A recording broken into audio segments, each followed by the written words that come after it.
C'est parti pour un nouvel épisode de la Boost Letter. Mon challenge, en moins de 15 minutes, je te donne un max d'explications concrètes et utiles avec des pistes de solutions sur un sujet précis qui touche ton bien-être. Et découvre ton challenge de la semaine à la fin de l'épisode. Je m'appelle Laurine, je suis coach mental et bien-être. Je suis là pour te faire réfléchir et t'inspirer loin des clichés habituels du développement personnel. Je remercie sincèrement toutes celles et ceux qui prennent le temps de s'abonner et de me laisser une jolie note pour soutenir mon travail. Bonne écoute! Tu n'as pas besoin de motivation pour t'épanouir. Tu n'as pas besoin de motivation pour réussir. Aujourd'hui, je m'attaque au mythe de la motivation. À la fin de cette Boost Letter, tu ne diras plus jamais « Je ne le fais pas parce que je ne suis pas motivée. Je n'ai pas commencé car je manque de motivation. » Est-ce que tu es prête ? Et je vais te dire, encore heureux, que ton épanouissement ne repose pas sur ta motivation, ce serait la cata. Je t'explique tout de suite pourquoi. La motivation, c'est l'étincelle du changement, l'étincelle. Ce qui te pousse à agir, mais ça ne maintient pas l'action dans le temps. Juste, ça l'amorce. Des circuits de récompense vont alors s'activer dans ton cerveau. Et s'ils ne sont pas nourris, patatras, on se dit que la motivation n'est plus là et on abandonne.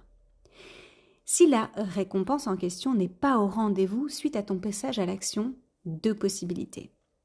Soit les résultats ne sont pas immédiats et donc tu te démotives, ou alors plus tes efforts s'inscrivent dans le temps, plus tu mobilises de l'énergie, plus ça te fatigue. Et rappelle-toi, ton cerveau n'aime pas trop ce qui mobilise de l'énergie, donc tu vas te démotiver. Et ça, c'est quand tu as des objectifs à moyen terme, à long terme, qui s'inscrivent donc dans le temps.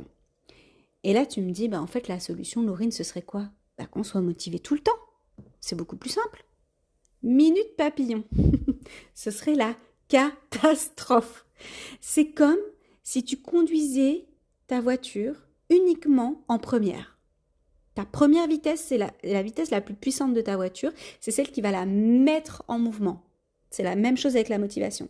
Mais t'imagines, si en fait tu conduisais tout le temps en première, qu'est-ce qui se passe ? En fait, ton moteur il va être HS très très rapidement.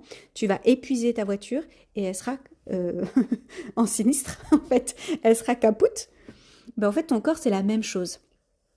Non seulement tu risquerais le surmenage et l'épuisement à être en motivation H24, mais en plus de ça, tu laisserais tomber toutes tes autres sphères de vie. Donc, tu serais happé par la motivation qui est liée à un objectif. Imaginons, je sais pas moi, tu veux te mettre à nager. En fait, tu mettrais toute ta disponibilité mentale dessus et il n'y aurait plus de place pour le reste. Bonjour le burn-out ou la dépression. Ce que je te propose donc, c'est d'utiliser la motivation pour ce qu'elle a à t'offrir, cette étincelle. Et si tu te bats sur la motivation pour t'épanouir, tu tombes dans un cercle vicieux à coup sûr. Parce que si tu crois que tu as besoin de motivation pour agir, en fait, quand tu n'es pas motivé, ce qui arrive la majorité du temps, tu t'y mets pas, ça te démoralise, tu te juges, tu te trouves nul, tu te compares et ton estime est au plus bas. Mais alors du coup, on fait comment pour avancer sans laisser tomber ? 3 petites étapes pour t'aider. La première, pas de panique, la discipline. Comment maintenir tes efforts quand l'envie n'est pas là ? Et en fait, ça, tu le fais naturellement dans ton quotidien sans t'en apercevoir. Par exemple, tu te brosses les dents, ça c'est l'exemple typique, tu te brosses les dents, tu as envie, tu n'as pas envie, tu le fais et tu sais pourquoi tu le fais. Tu débarrasses la table après toi, pareil. Tu descends les poubelles, pareil. Et en fait, des exemples comme ça, il y en a des dizaines par jour. Donc, j'ai envie de dire que la première chose, c'est te demander pourquoi tu le fais. Ta motivation profonde. Et tu te crées un visuel de rappel puissant pour chaque coup de mou, pour chaque doute. Extrêmement important d'avoir un visuel pour ton cerveau, pour ne pas oublier. Parce que c'est bien de l'avoir dans ta tête, c'est mieux de le lire et de le relire.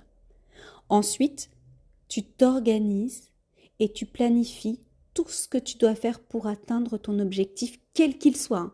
Un objectif privé, ça peut être faire le grand ménage de printemps, ça peut être trier tous tes vêtements, ça peut être ranger tous les papiers administratifs et ça peut être un objectif business aussi, créer du contenu, faire de la prospection, lancer un nouveau produit, te lancer complètement en tant qu'entrepreneur, peu importe ton objectif. Donc, tu vas lister toutes les actions à faire pour réussir ton objectif. Et puis, tu les planifies.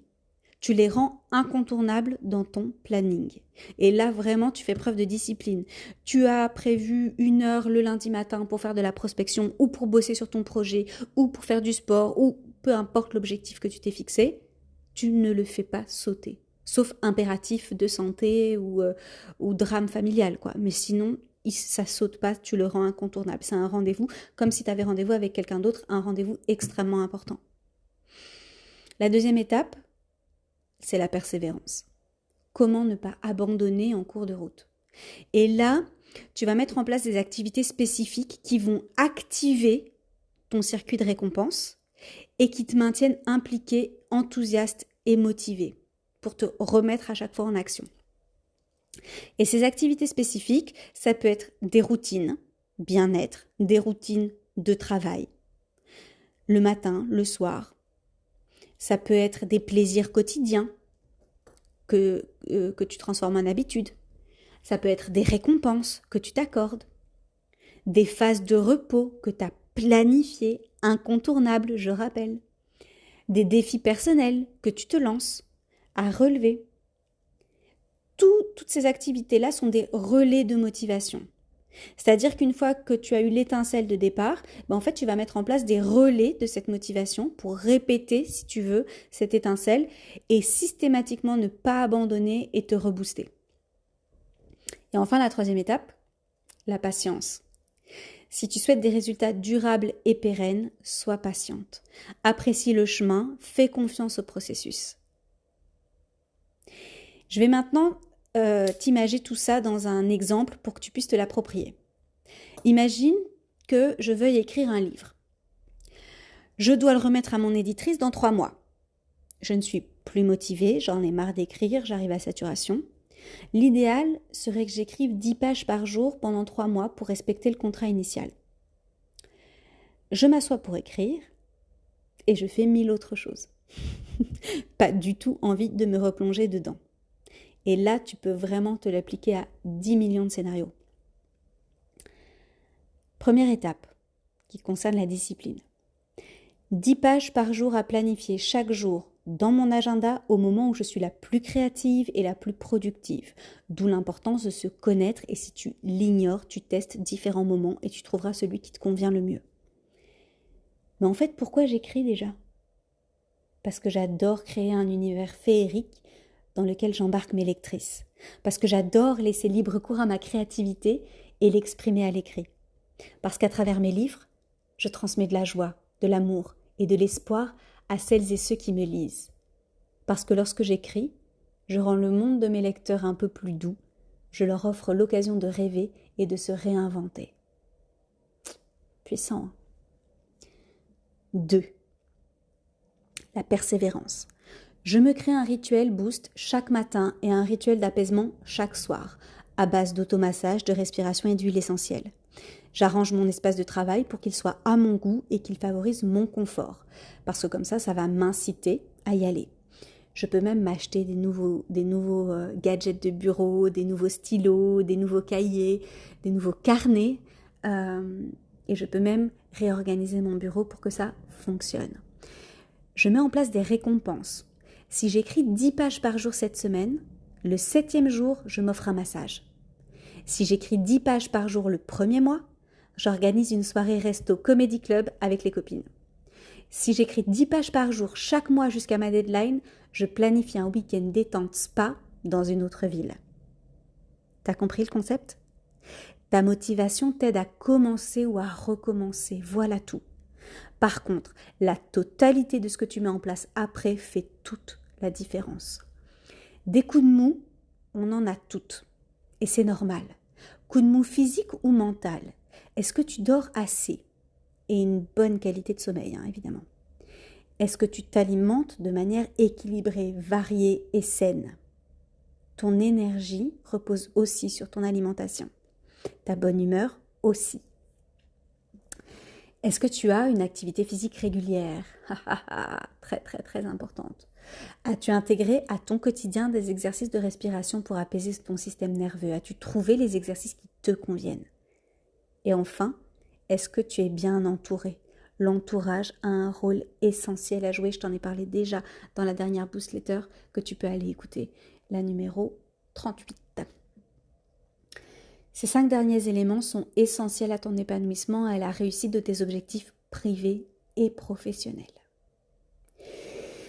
Alors je te défie de modifier tes croyances face au manque de motivation et à la procrastination. Je te défie de créer ta propre discipline, tes propres routines, tes propres récompenses et de kiffer. Et là encore, peu importe ce que tu as déjà fait dans le passé, tu peux commencer autrement dès aujourd'hui. Ose, expérimente, lance-toi et raconte-moi. Je te laisse sur un sourire. Je te dis à la semaine prochaine. Prends soin de toi. Bisous Boost.